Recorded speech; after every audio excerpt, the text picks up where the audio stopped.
soyez le bienvenu à cette conférence de presse conjointe du ministère de l'Économie et des Finances et l'UFMI.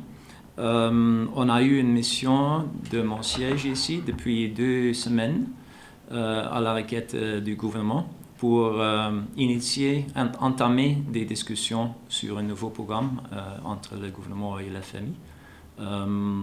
On a eu des discussions très productives, intenses. Et Madame la chef de mission Christine Dietrich, qui vous voyez là-bas, va prendre la parole pour faire un sommaire de notre discussion.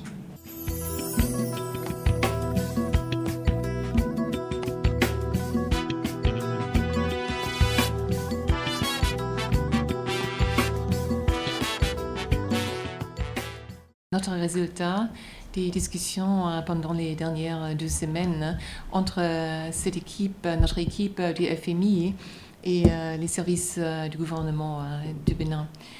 Certainement, le gouvernement a trouvé une situation très difficile macroéconomique et sur le trésor. Nous avons observé pendant le 4e trimestre 2015 une surexécution des dépenses très significative, qui a créé une dynamique de la dette qui est clairement non soutenable. Ce n'est pas une situation durable pour la politique budgétaire de l'État. Un des problèmes était la surexécution des dépenses, mais aussi dans le 4e trimestre de 2015 et le 1er trimestre de 2016, le gouvernement a signé des projets hors budget à hauteur environ 24% de PIB. Ce sont des projets d'investissement, mais gérés d'une manière qui soulève des préoccupations graves en ce qui concerne la gouvernance et les qualités de ces projets. Le nouveau gouvernement a pris des mesures pour contrôler cette situation.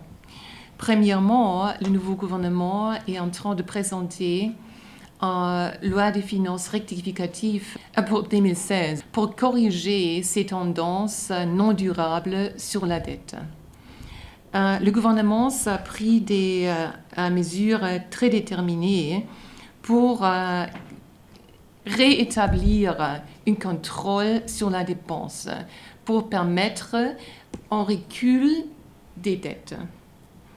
En outre, le gouvernement a établi un comité pour évaluer ce que nous appelons les projets de préfinancés.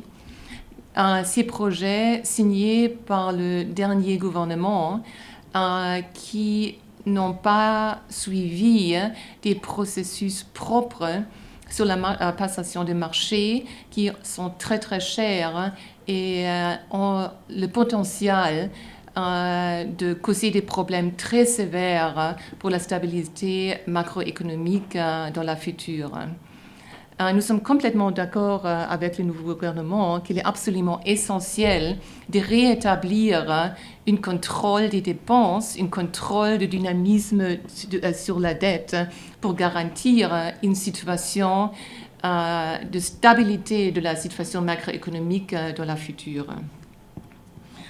Nous avons aussi initié les discussions sur le programme du gouvernement pour améliorer la gouvernance. C'est au centre de la stratégie du gouvernement. Le gouvernement a présenté particulièrement les nouvelles idées pour améliorer l'audit. L'audit était un élément très faible de la gestion des finances publiques dans le passé, mais aussi d'établir les mécanismes de gérer les entreprises publiques. Ces mesures sont très encouragées parce qu'ils ont vraiment la capacité d'améliorer la qualité des dépenses dans la future. C'est absolument essentiel d'améliorer la qualité des dépenses, pas vraiment pour les investissements du gouvernement prévus par la future, mais aussi pour améliorer la situation de pauvreté.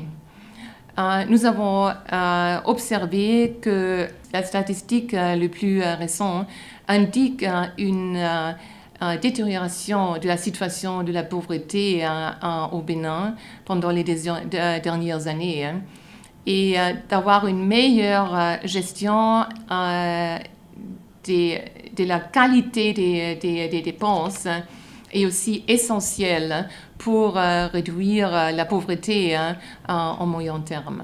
Comme j'ai souligné, le gouvernement a trouvé une situation macroéconomique et de la trésorerie difficile à sa prise en fonction en avril.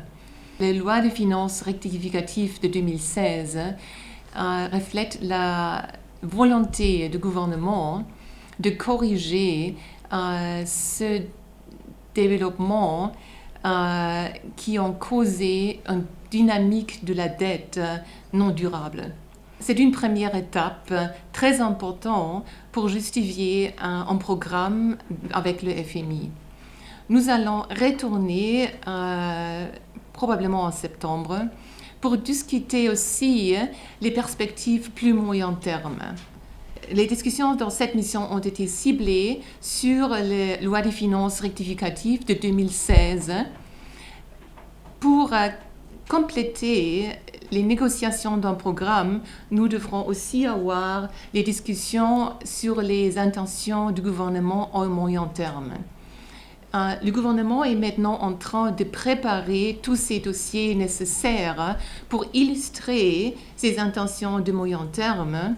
Basé sur ces discussions, nous allons continuer les négociations dans la deuxième mission en septembre.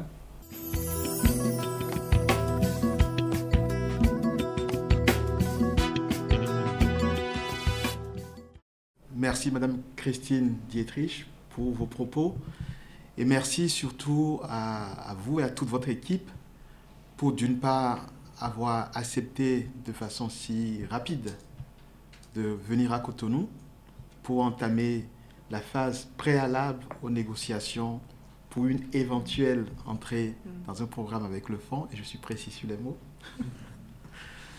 Parce que quand nous avons fait la demande, nous avons insisté pour que le Fonds monétaire arrive. Le Fonds monétaire, je rappelle, était ici il y a à peu près une année, à la demande du gouvernement précédent, pour envisager l'entrée dans un nouveau programme. Et les échanges n'ont pas pu aboutir. Et le Fonds monétaire aurait pu considérer, quand nous avons fait la demande, qu'il était prématuré de venir et qu'il fallait peut-être attendre un peu plus avant de venir. Mais non, le Fonds monétaire a cru au Bénin. Le Fonds monétaire a décidé de venir. Et donc, je tiens à remercier le Fonds pour la célérité avec laquelle notre demande a été traitée et aussi pour la qualité de l'équipe et la qualité de nos échanges pendant les 2 semaines. Donc, merci beaucoup. Ensuite, je voulais rebondir sur 3 éléments que j'ai entendus dans les propos de Madame Dietrich. C'est sur la dégradation des agrégats macroéconomiques, notamment la dette. Revenir aussi sur les sujets liés à la trésorerie, puisqu'on a entendu tout à l'heure dans les propos du Fonds monétaire international que nous avons retrouvé une situation de trésorerie alarmante. Et enfin, commenter sur le taux de pauvreté qui s'est malheureusement accru ces derniers mois, ces dernières années. Donc sur le premier critère, c'est clair que quand on regarde, et je suis heureux que les experts du Fonds monétaire international le remarquent, quand on remarque l'évolution de nos agrégats macroéconomiques, on note une nette détérioration de nos principaux agrégats sur les 2 dernières années. La dette, le taux d'endettement est un taux édifiant en ce sens. Entre 2015 et le 6 avril 2016, le taux trouvé lorsque nous avons pris nos fonctions était au-delà de 65%. Au-delà de 65% du PIB. Nous avons pris immédiatement la mesure de la gravité de la situation et dès le premier Conseil des ministres, nous avons décidé d'annuler des marchés conclus dans des conditions pas transparentes à des taux inexplicables et à des durées incohérentes avec les projets sous-jacents. Donc le gouvernement a pris la responsabilité d'annuler pour plus de 1000 milliards de projets, représentant, comme le Fonds monétaire l'a dit tout à l'heure, 24% à peu près du PIB. Donc nous avons annulé ces projets-là, pour les raisons que le Fonds a indiquées. Et en annulant ça, nous sommes arrivés maintenant à un taux d'endettement autour de 42%. Donc aujourd'hui, le taux d'endettement du Bénin par rapport au PIB se situe autour de 42%, pas très loin des limites admises. Donc on n'a plus trop de marge de manœuvre. Mais les marges, on les avait déjà consommées avec les projets qui, heureusement, ont été très vite suspendus puis annulés pour revenir à des niveaux maîtrisables. Donc le Fonds monétaire a totalement raison. Nous avons trouvé une situation très difficile au niveau de la dette, mais les mesures sont prises. Donc je vous ai dit, la première mesure, c'est celle qui vise à rétablir le niveau. Mais maintenant, depuis 2 mois, nous prenons toute une autre série de mesures pour, d'une part, trouver les moyens de financer l'économie sans gréver notre niveau d'endettement, et 2, trouver les moyens d'accroître notre capacité d'endettement.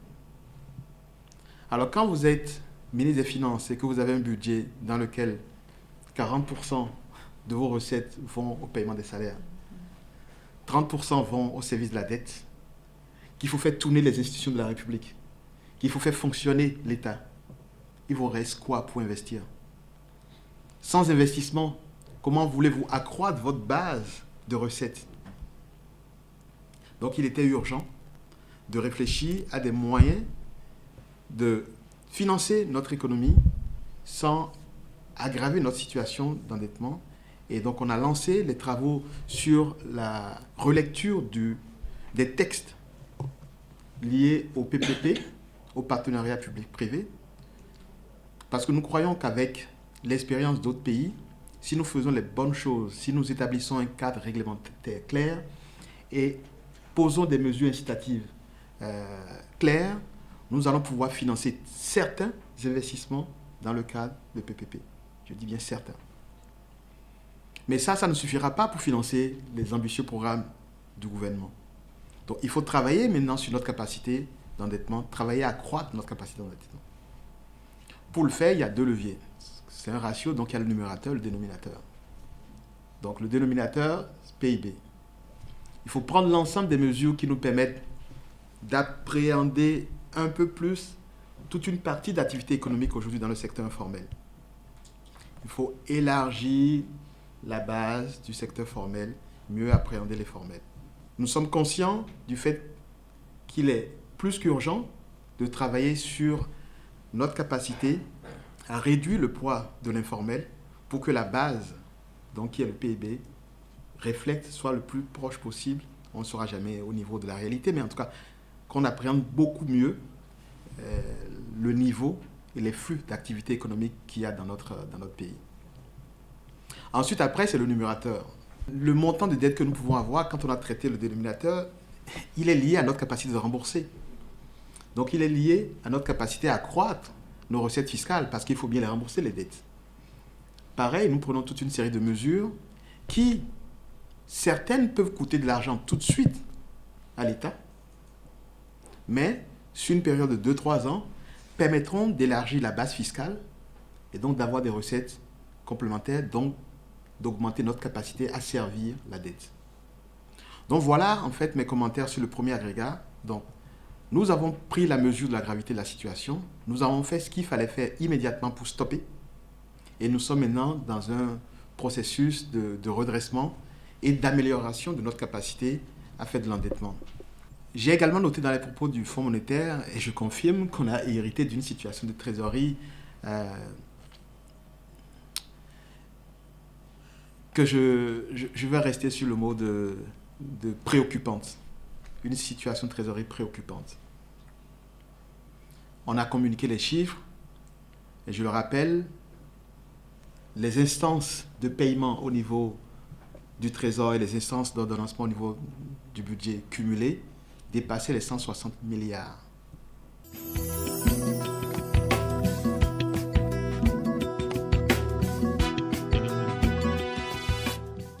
nous avions des personnes qui ont fait livrer des biens ou rendu des services à l'État. Certaines personnes avaient des chèques du Trésor, chèques certifiés du Trésor, qui n'étaient pas honorés. Nous sommes rentrés dans un programme, d'une part d'audit de cette dette, s'assurer que c'est de la bonne dette, mais d'autre part de remboursement, parce que il ne faudrait pas qu'une petite, ou je ne sais pas quelle proportion, mais en tout cas qu'une proportion de personnes qui réclament indûment de l'argent à l'État pénalisent des entreprises qui ont vraiment livré des biens ou fourni des services et qui ont besoin de ce remboursement pour payer les salaires. Donc, nous avons un programme qui vise d'ici le 15 juillet, au plus tard, à nous libérer des dettes courantes qui sont en instance. Et les audits progressent.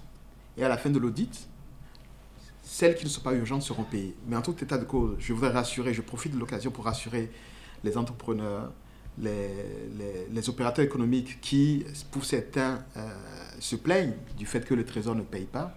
Depuis mi-mai maintenant, nous sommes dans un processus de remboursement progressif, mais on ne peut pas aller trop vite puisque nous avons des motifs de nous questionner sur certaines dettes. Il est légitime que certaines vérifications soient faites avant que les deniers publics soient engagés en remboursement de ces dettes. Donc, tout est fait d'ici mi-juillet, de façon claire. Ce qui doit être payé sera payé. On est en train de le faire progressivement, mais il y aura un coup d'accélération qui sera porté à la fin de ce mois et sur la première quinzaine de juillet. Donc je rassure tout le monde. Nous faisons tout ce qu'il faut pour que la situation revienne à la normalité.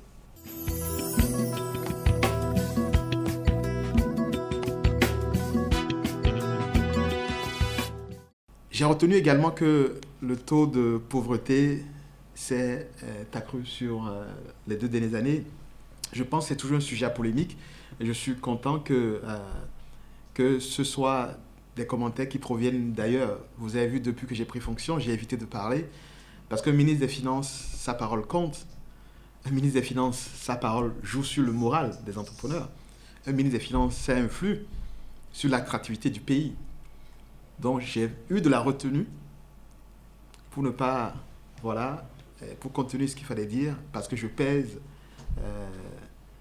mes mots et je peux vous confirmer qu'effectivement, la pauvreté, le taux de pauvreté s'est accru. Au-delà des statistiques et des méthodes de calcul qui sont claires, qui sont définies, on peut le percevoir, on le voit quand on circule. Et je voudrais rassurer tout le monde.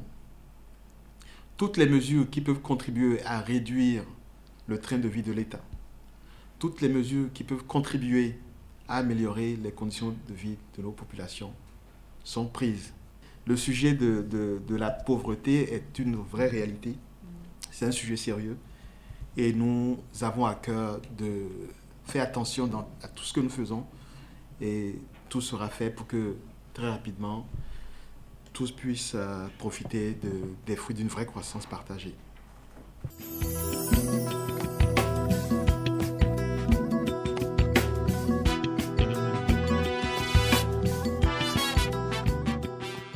Pour les ministres, ça a été l'occasion de connaître les interlocuteurs au niveau de Bruxelles.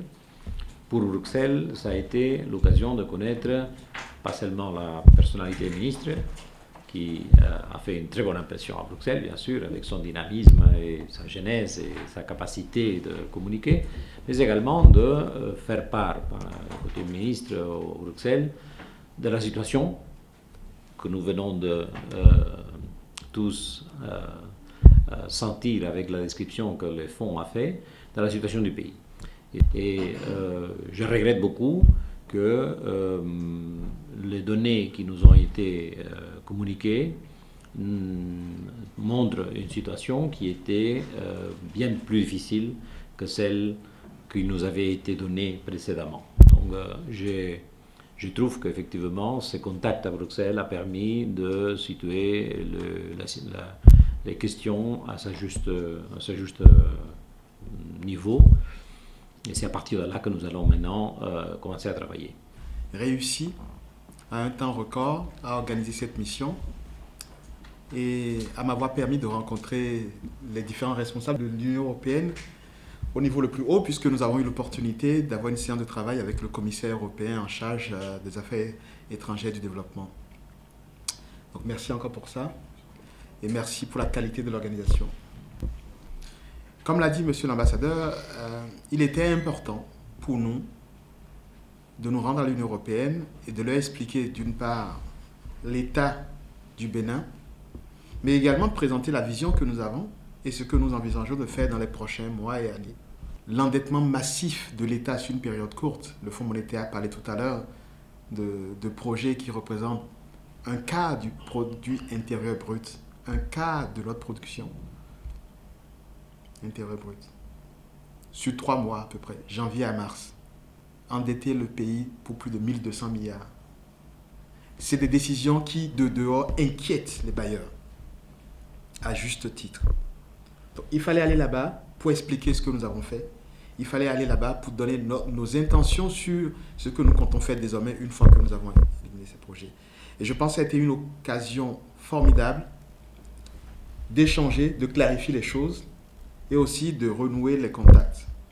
Comme l'a dit l'ambassadeur, et je le remercie pour ça, nous sommes revenus avec une aide de 4 millions d'euros justement pour pouvoir mobiliser les compétences qu'il faut pour nous accompagner dans la formulation de certains projets, dans les études de faisabilité et dans l'accompagnement pour les réformes. Et donc ça, c'est une mesure très importante pour nous et nous remercions encore une fois l'Union européenne. Nous avons demandé et obtenu qu'une mission de l'Union européenne arrive très vite pour qu'on pose les bases des actions à mener pour que le programme numéro 11, du FED, qui je rappelle, qui est de montant de 372 millions d'euros et qui aujourd'hui, à cause de l'inconséquence de ce qu'on a pu faire par le passé, se trouve gelé, qu'on fasse les bonnes choses maintenant pour que le programme démarre parce que nous avons accusé énormément de retard. Et notre intention, c'est dès le mois de juillet, de réaliser cette mission. Cette fois-ci, l'Union européenne et ses experts qui arrivent, nous les accompagnons et nous définirons une feuille de route claire qui aboutira à nous donner les capacités de pouvoir utiliser ces financements pour transformer la vie de nos citoyens.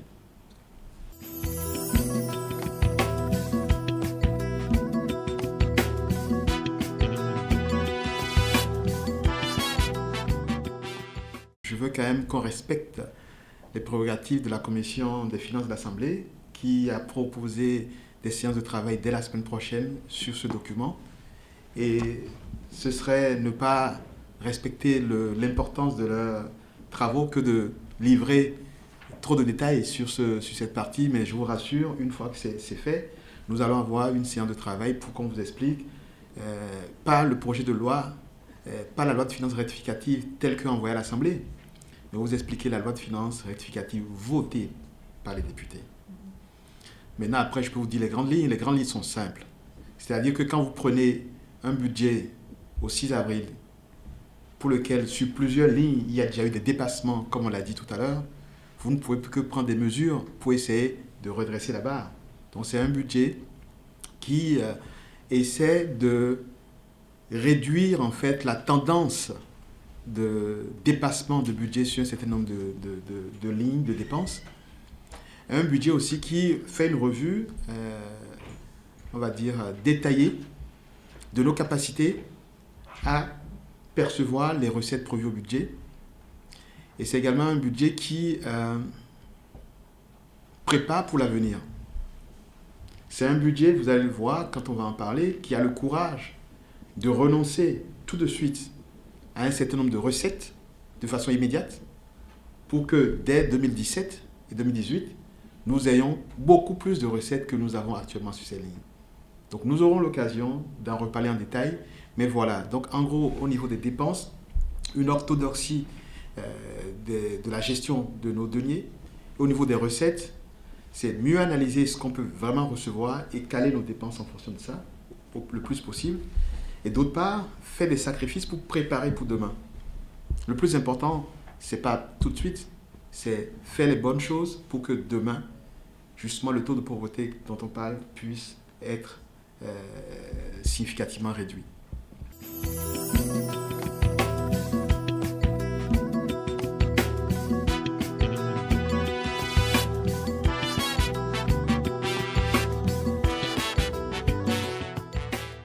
je les ai rencontrés, je suis en quasi-discussion avec les syndicats.